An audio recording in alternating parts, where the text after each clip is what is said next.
Hello everyone, welcome back to the Django tutorial series. In the previous part, we talked about the Django logout functionality, and in this one, we're going to learn about one of the decorators of Django, and that is the login required decorator. So why would you know this?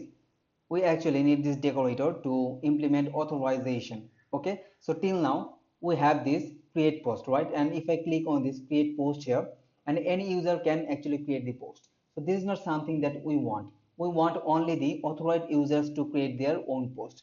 So this is something that we're going to implement in this one with the help of one of the Django decorators, that is login required. So let's get back to the VS Code, and I got my server running with the virtual environment activated. So let's minimize this, and to do that I will first go to the post here. So inside this views.py file I have to import the decorator first. So let's import the decorator. So from django.contrib.auth.decorators import login required.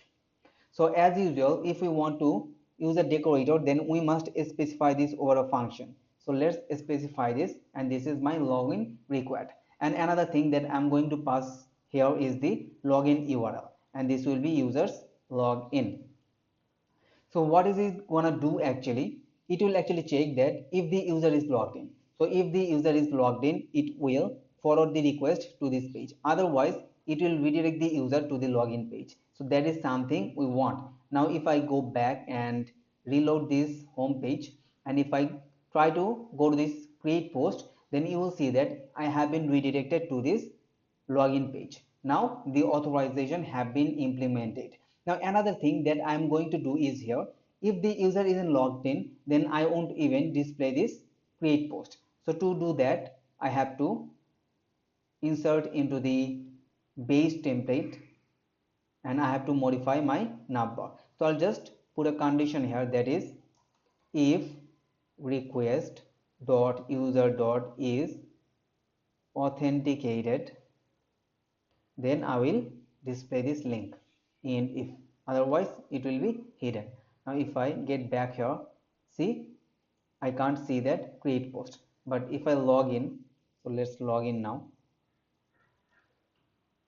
and if I am successfully logged in, then I can create a post from here. So this is something that I wanted to implement. So this is just the simple use case of this login required, but there might be some cases. Suppose you have a complex website and you might have some different kind of users, then you will have pages that must be restricted. Okay, so you will implement this kind of authorization that only the specific users will be able to see some pages, or only the specific users will be able to call some views. So that is where it will be more important to implement this kind of authorization.